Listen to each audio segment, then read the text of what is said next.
Hey guys, Taylor here, the Fit Expat, back with another video. In today's video, I wanted to just talk to you guys about what it's like here in China now. Now we just entered December, we're in the last month of 2020. This year is almost coming to an end.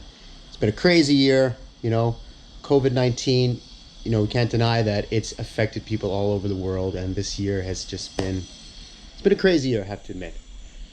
So I wanted to just talk to you about what it's like here in mainland China right now at the end of 2020. For those of you that are new to my channel, I am a Canadian. I live in Guangzhou, China, which is one of the biggest cities in China. I live with my wife. She's from Guangzhou, and we have a 4-year-old daughter who was born here. I've been here for about 6 years, and yeah, that's just who I am. I live in China. Now, for those of you that are wondering, I've had a few people over the last few months. They've messaged me on Facebook, asked me, "Oh, how are you doing, and what is it like over there in China now?" Now, to answer this question, I can only speak for Guangzhou, and I went to Shanghai a couple months ago.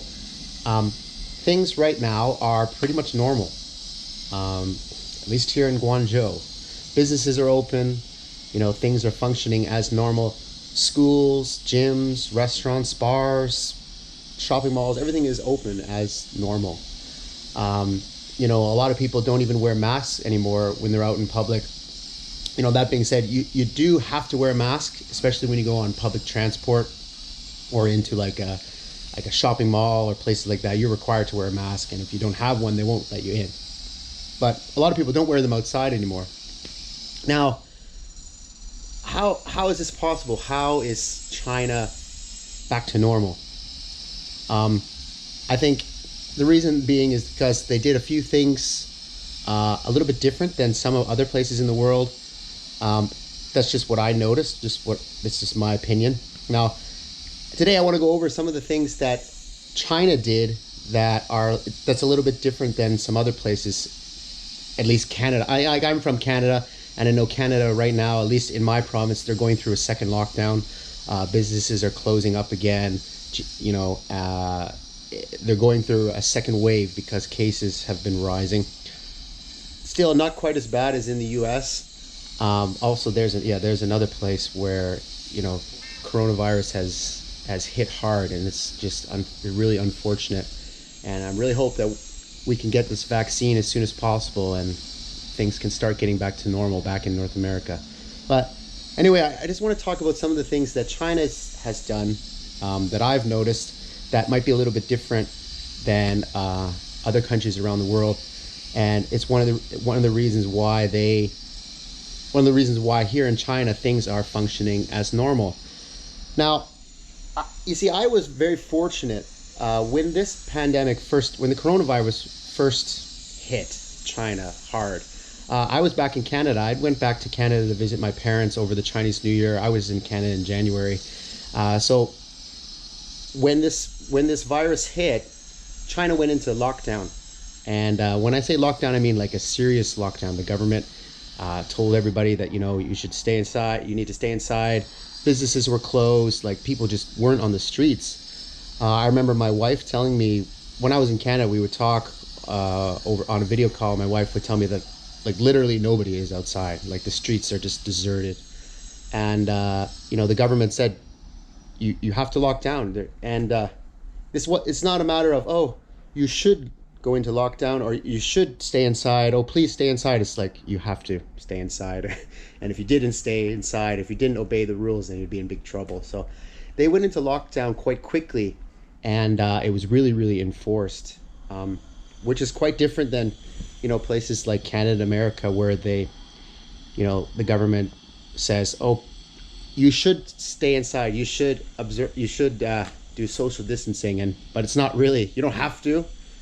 Now they're more strict on it, obviously, but before it wasn't as strict as it was here in China. That's what I've noticed. Anyway, I went back to China beginning of February, and that was sort of when the lockdown here was ending. They had been through the lockdown for a couple weeks, and it was just things were opening up again. Now, what else did China do that's a little bit different than some other places in the world? One thing that they did really, really well is contact tracing. they developed this program. I think it's a program. Yeah, you use it through your WeChat or Alipay. Those are popular apps that most people have on their smartphone here in China. And basically, what it is it uses the GPS on your phone to track where you've been. Now, what you do is you register with your ID, so your passport or your ID card, and your phone number. And what it does is it will produce what they call it a health code, or it's like a health QR code. Now, what this is some cities have different color. Like in Guangzhou, it's blue. Shanghai, I think it's green. If you are okay, right, you'll get a blue health code. Okay. However, if you have been somewhere where there have been confirmed cases, your QR code will come up as red, and that would all depend on where your GPS on your phone. They know where you've been. Now, at the time, you used to have to show this QR code to go anywhere. You couldn't, if you didn't have this blue QR code, you couldn't do anything. You couldn't go on public transport, couldn't go into buildings, couldn't even go to a restaurant. You had to have this blue QR code, and that was just their way of knowing where you've been, who you've been around, and I think it was really effective in, isolating this. I'll tell you a story. I've been tested for COVID twice here in China. Now, the first time, I was at a bar that I go to all the time, and we were there on a Friday night, and it turns out that night we were there, somebody tested positive. There was a guy that tested positive a couple days later. Now, because when you went to a restaurant at the time, you had to show your QR code and you have to sign in at the front of the restaurant. Every restaurant did this, so they know exactly who had been there.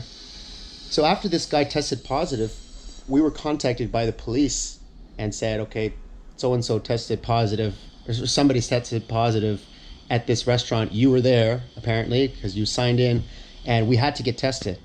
So they told us where to go. It was free, got tested. Luckily, we didn't have anything. But see, they had known we were there. So we had to if we didn't get tested, we would have been in big trouble. I think that's a really good thing that they did to help, isolate this virus. The second time I got tested, I was at a restaurant, not even on the same day, but in the same week as another person who had been there, and it was a girl. She had tested positive a few days later. So they contacted me again. The police contacted me, said, were you at this restaurant on this day? We have your name there. I said, yes. So I had to go get tested again. I wasn't even there on the same day as this person, let alone the same time, but I still had to get tested. And see, they were really strict on this contact tracing, and you'd have to show your QR code everywhere you go. Nowadays, we don't usually have to do this. There are a few places that still check it. Like if I go to the gym during peak hours, my gym is in an office building, so they'll check my QR code at the front desk. But most places now, even restaurants, you don't need to show it anymore. But I think that was a really good thing that they did, and that helped to contain this virus. Another thing that I think here in China was a bit different was that everybody was wearing masks at the time. Back in, from January to, I'd say, right up until June, like everybody was wearing a mask everywhere you go. You had to, right? And people wanted to wear masks. Whereas in North America, in Canada and America, there's a lot of people that, didn't want to wear masks because they weren't taking this quite as seriously. And I think that's a big thing. Masks, if you're sick, you wear a mask, then you're not passing on your germs so easily, right? I think wearing a mask is very important. I still wear a mask everywhere I go. I wear a mask. Some people don't wear it. I still wear a mask to this day. I just think here in China it was a bit different. People wanted to wear masks. People were fighting for masks, and they were even hard to get at one point because everybody was trying to get them. But that's one thing I think was different. And I guess the last thing I think is the testing. I'm not sure how the testing is. I'm not back in Canada right now. I'm not sure how easy it is to get tested now for COVID, but here in China, it's so easy to get tested. Like there's so many places you can go to just get tested. You just walk in, give your information, and then you they'll do it for you, and you get the results on to your right to your smartphone within 2 days, a day, 2 days. Testing here, they test everywhere. My daughter even had to get tested when she went back to school. My wife has been tested 2 times. Testing here, it just seems like it's very easy, accessible, and it's all over the place. Now, I know that from what I've heard from people back home in Canada, that testing at the time, a few months ago, wasn't so easily accessible, and not a lot of people were doing it. But I understand now it's a little bit better. But that's just another thing that I think that the Chinese had done quite well, is the testing for COVID-19. Anyway, back to my original point. What's it like here in China now?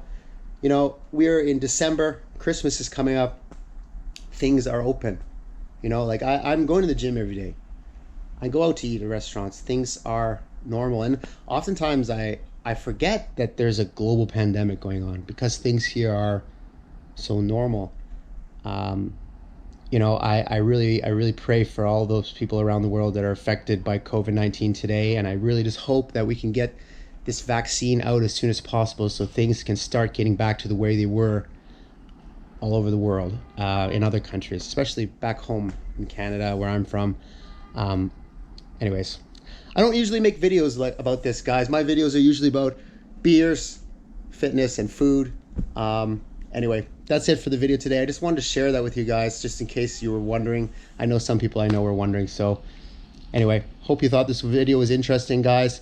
Be sure to subscribe to the channel. More videos coming your way. More fitness videos, beer videos, and food videos coming your way. And just videos on life here in China. I'm Taylor, Fit Expat. Have a great day.